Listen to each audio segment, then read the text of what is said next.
ច្បាប់សេរីបទប្រជុំលីលាស្មូតបែបរស់ចែកជូនជាទីសន្តាប់ភ្លើងមួយឲ្យនាងរាំងសាពីគុណមេត្តាបិតាស្ងួនក្រងស្រី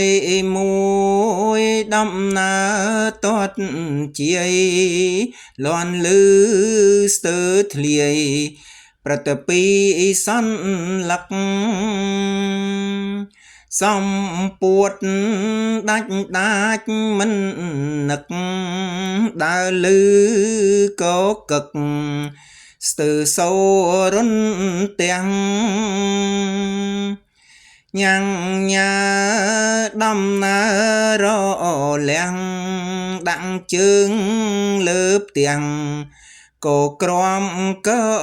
ក្រែងក៏ក្រើក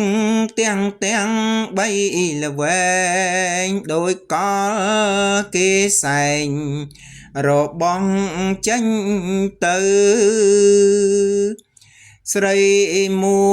យឃើញទ្របនៅផ្លូវកន្លងហួងទៅមិនចាប់ចេញទុក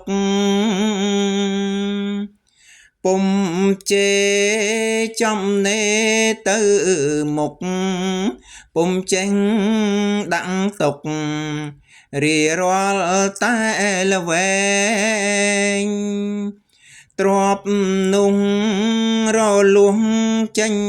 ឯងចង្រៃតងតែងធ្វើឲ្យអន្តរាយបាទកាបនេះស្មូតដោយវ៉ាប៊ុននីសូមអរគុណសូមជម្រាបលា